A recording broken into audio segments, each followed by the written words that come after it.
If orange is the new black, then soon the rupee can become the new dollar. Well, the RBI wants to make that happen and the plan is on. A working group headed by RBI Deputy Governor T. Ravi Shankar has been tasked to review the position of the rupee as an international currency and also to frame a roadmap for the internationalization of the domestic currency. But what do we mean by internationalization of the rupee? It means adopting a full capital account convertibility, or to simply put it, there will be no restrictions on the amount of rupee that you can convert into foreign currency in order to buy assets overseas. And similarly, no restrictions on foreign investors bringing in dollars in order to acquire assets. Now, this would mean more and more international payments can now start happening with the Indian rupee.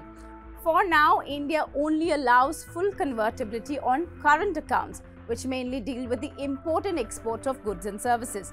However, to make the rupee more international, it will have to open it up to capital accounts as well. This would typically mean that you and I will have no restrictions on the amount of rupee we can convert into foreign currencies in order to acquire any foreign asset.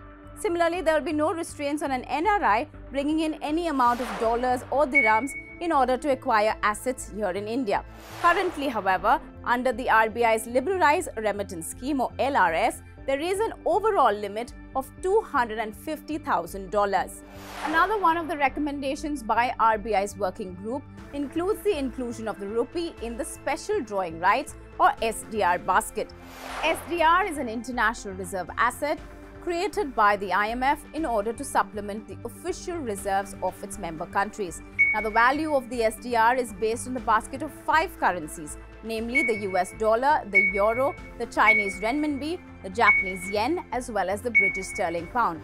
Among these, of course, the US dollar enjoys the highest privilege among all of these currencies globally and is used for most of these transactions. The dollar's dominance can also be credited to the lack of any other good alternative. According to RBI's working group, the obvious challenger to the US dollar is the Chinese renminbi. But there is no reason why India can't increase its international presence. In fact, countries like Nepal, Bhutan, and even more recently Sri Lanka have formally included the Indian rupee as a designated foreign currency. Internationalization of the rupee would then simply mean using domestic currency more often for international trade as well as cross-border payments. So what are the benefits of internationalizing the Indian rupee? Well, this could be threefold. This would reduce India's reliance on foreign currencies such as the US dollar for international trade as well as financial transaction. It would also enhance India's economic sovereignty and reduce the exposure to currency fluctuations. This would also eliminate the need of a currency conversion, reducing transaction costs and also simplifying cross-border transactions.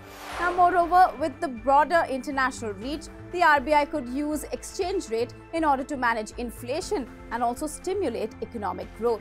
But while a global rupee would put India in the big league with developed nations, it does come with its set of risks.